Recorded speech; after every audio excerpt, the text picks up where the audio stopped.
les mathématiques. Ah! Pourquoi vous réagissez comme ça? Votre cerveau associe les maths avec l'anxiété. Comment mesurer cette interaction? Facile, il suffit de retirer du cerveau la zone des maths et de l'anxiété et on peut effectuer toutes les mesures qu'on veut. Je pense pas que le patient soit d'accord.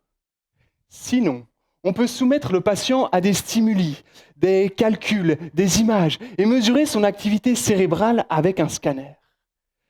D'accord, mais comment choisir quels stimuli appliquer et quelles zones du cerveau mesurer afin d'identifier l'interaction précise entre les maths et l'anxiété?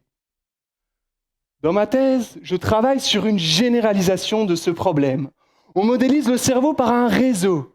Des nœuds, ici les neurones, reliés par des arêtes, ici des fibres nerveuses. La puissance d'un tel modèle, c'est qu'il s'applique à une multitude d'autres réseaux. Les réseaux électriques, les réseaux sociaux, mais aussi des phénomènes physiques, chimiques, biologiques. Dans ma thèse, j'ai commencé par essayer de démontrer un théorème simple. Pendant 2 années, dans la jungle inextricable des maths, j'explorais toutes les directions. Puis un jour, mon promoteur a trouvé un contre-exemple. Game over! Mon théorème simpliste était faux. Je me suis senti si bête, j'avais perdu 2 années de recherche. Par la suite, par contre, j'ai démontré que notre problème est NP dur, c'est-à-dire qu'il n'existe pas de méthode de résolution rapide. C'est comme un sudoku, c'est impossible de le résoudre rapidement. Notre problème étant NP dur, je savais maintenant qu'il fallait chercher plus loin dans la jungle des maths. À force de m'obstiner, j'ai enfin trouvé mon précieux.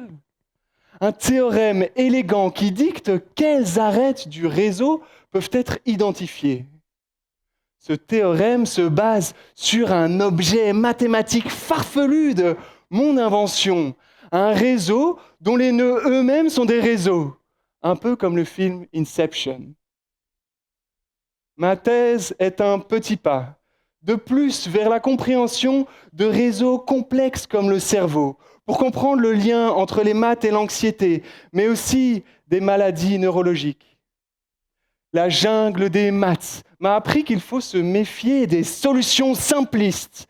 Souvent, la vérité est un peu plus loin dans le raisonnement. Et puis, rappelez-vous que votre cerveau est encore plus compliqué que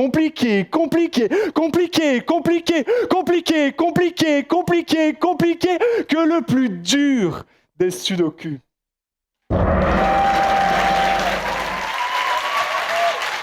Merci. Merci Antoine, bravo.